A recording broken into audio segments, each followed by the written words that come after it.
Hi friends, my name is Vaishnavi and you are watching Cine Talker channel. Today I'm going to explain movie called Brightburn.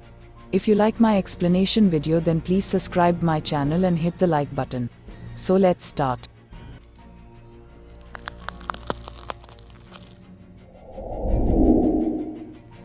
We first meet Tori and Kyle Breyer as they attempt to conceive a child. We see a number of books on shelves indicating this, though they appear to be unsuccessful. In the middle of their latest attempt, Tori feels vibrations from something crashing outside. At first, she brushes it off, but then a louder shake turns the lights off. They look out the window and see something has crashed outside. We then flash forward to a video of a child, Brandon, as he grows up. After seeing some of these clips, Tori is playing hide and seek with a slightly grown-up version of Brandon. Brandon is then at school, answering a question by a teacher. This gets the attention of a young classmate named Caitlin. Don't worry. Smart guys end up ruling the planet. At night when Brandon is sleeping and Tori is painting. So Brandon starts hearing voices from the meteor kept on the farm, and because of his voice, where Tori radio starts making strange sounds, Brandon starts having seizures. After some time he calms down and sleepwalks to the basement and finds a meteor, the one he presumably arrived on Earth in. He chants angrily as he attempts to get close to it. Tori wakes up and calms him down. The next morning, Brandon sets out to mow the lawn. Frustrated with starting the mower, he flings it a few hundred feet. He goes over to see the blade spinning on it. Curious, he jams his hand into it, stopping it cold without taking a scratch. The family stops at a diner later on with Tori, Kyle, his aunt Merrily and his uncle Noah. When Noah attempts to give him a toy gun, Kyle chastises him. However, Brandon demands the gun. I said, give it to me! With that, the family leaves in the midst of their celebration, with the waitress looking on as they depart. The next morning, Brandon isn't even listening to Kyle. He notices that Brandon is chewing on a fork without taking any damage to his teeth. While Tori is cleaning Brandon's room, she finds some lingerie ads and disturbing magazine photos under the bed. Kyle takes Brandon on the hunt, shows him his rifle, and explains how his body is changing at a young age, and then teaches about sex, and give one advice: he needs to find right person, and falling in love. Later that night, Brandon is stalking Caitlin while listening to a slow rock tune. She notices the music is coming from her laptop, and she shuts it. However, she's nervous that he's watching her from a nearby window. Suddenly, her mother, the waitress from earlier, bursts in, asking what's wrong. She begins breathing nervously. You have to believe me, he was right there! Who was? Brandon Breyer. Back at the farm, Noah and Tori are looking for Brandon. After some time Tori finds him. The next day, at school, Tori talks with Brandon's teacher as he does some mysterious drawings in his notebook. Tori asks about them, and he closes it and walks away. Back at the farm, Kyle notices Brandon startling some chickens.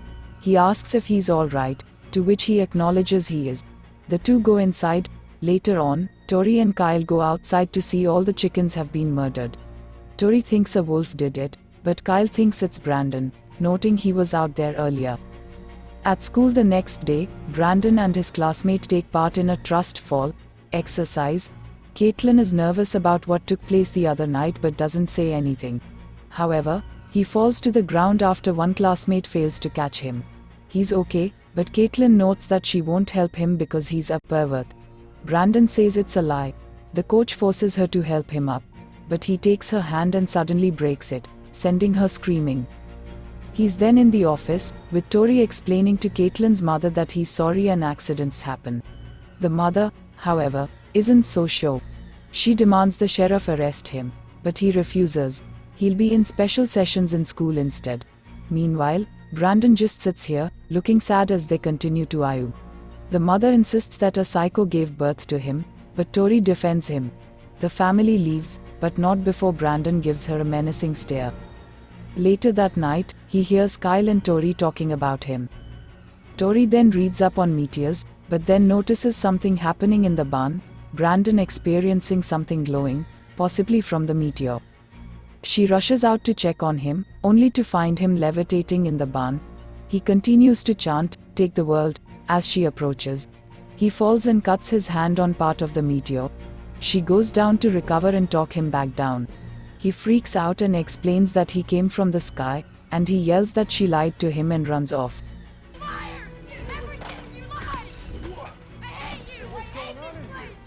She goes and tells Kyle what he discovered with the meteor. Angry as he walks along, Brandon screams and fires lasers from his eyes.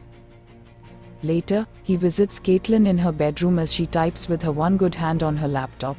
He tells her not to be scared, and that she knows just how special he is. She says her mother said not to talk to her, but he says he's gonna take care of that. She cries as he suddenly departs, leaving a flower behind for her. Meanwhile, at the diner, her mother is just closing up shop, but she notices something is off. She walks out and suddenly sees diagrams on the windows, similar to that of what Brandon drew in his book. The lights begin flickering. Suddenly, the windows shatter, and the mother removes a piece of glass from her eye.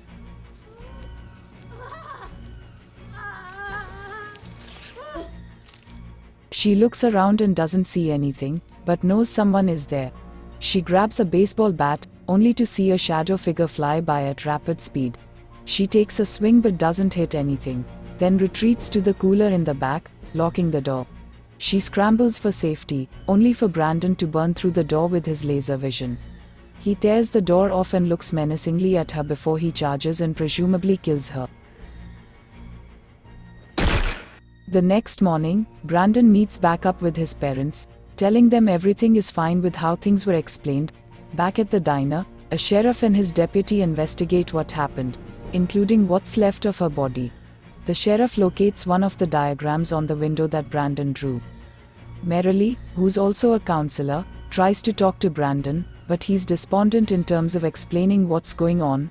The session pretty much goes nowhere, and Merrily considers talking to the police about his behavior. Later, at a bar, Kyle talks with his friends about what went down with Caitlin's hand, and he starts to think his son is a monster.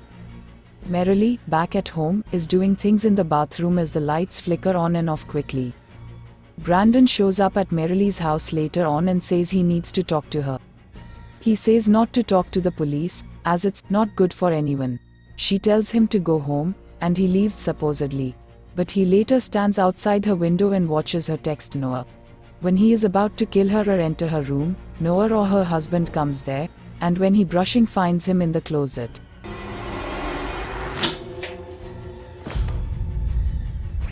Brandon? He escorts him out and threatens to tell his parents. They start to load up on Noah's truck, and when he tries to force Brandon into it, he's thrown up against the garage door. He gets up and drives away in his truck, fearful, but he is convinced Brandon is following him. Suddenly, the truck starts swerving out of control and loses power.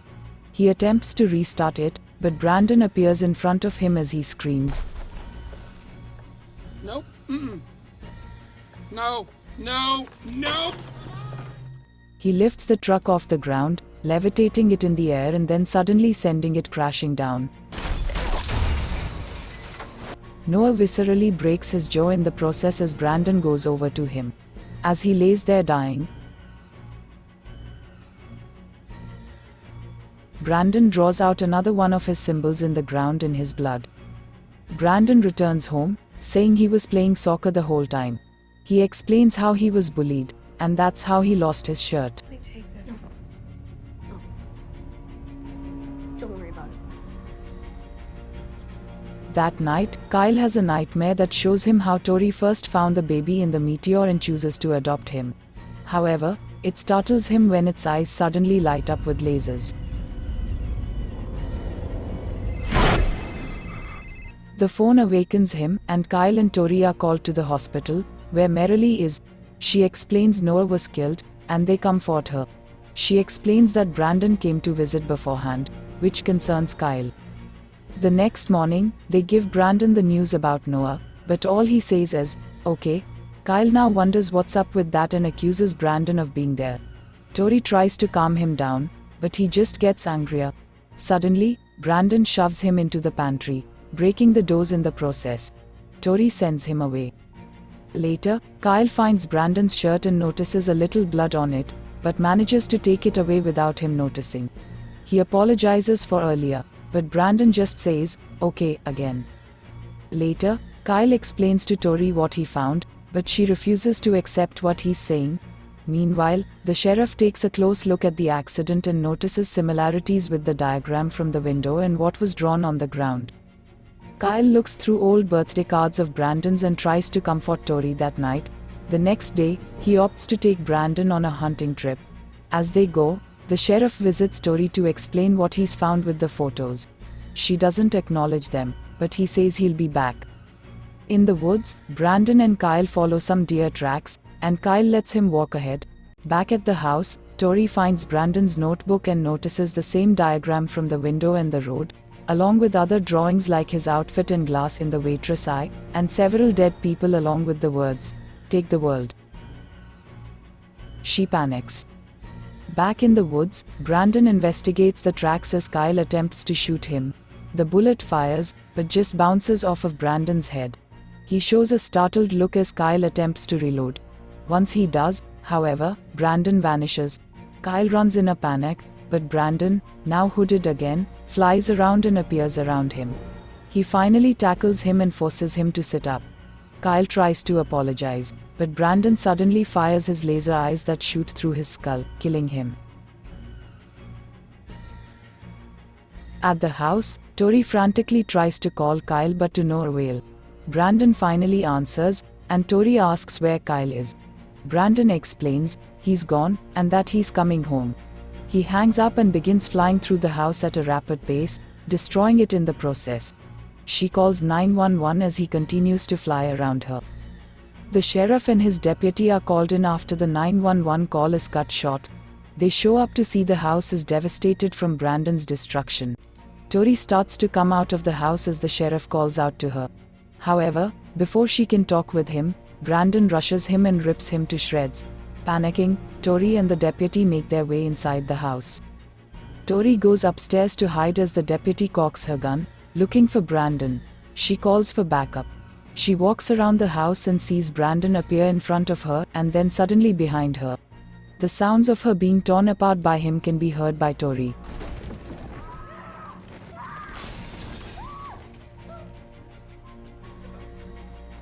She continues to be quiet as Brandon looks around for her. She makes her way out the window and crashes to the ground.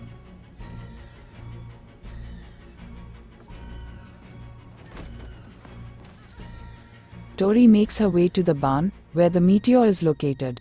She remembers earlier where Brandon was injured in his fall and rips off a shard from the meteor. She finds the body of the waitress as she hides the shard and calls for Brandon.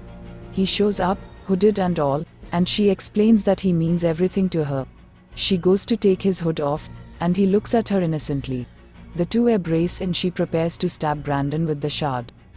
However, he catches her hand, forcing the shard out of it. Angry, he flies her into the air, several hundred feet into the air. He gives her one last look, holds her out, and drops her to her death. As he levitates in air, an oncoming plane comes towards him, and the screen fades to black.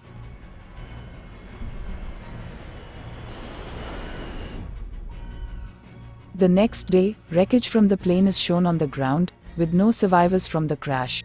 It's reported that the plane crashed into the farmhouse, with Kyle and Tori inside. Brandon sits there, eating a cookie with an innocent look on his face. During the end credits, we see cities devastated and millions dying by Brandon's hands.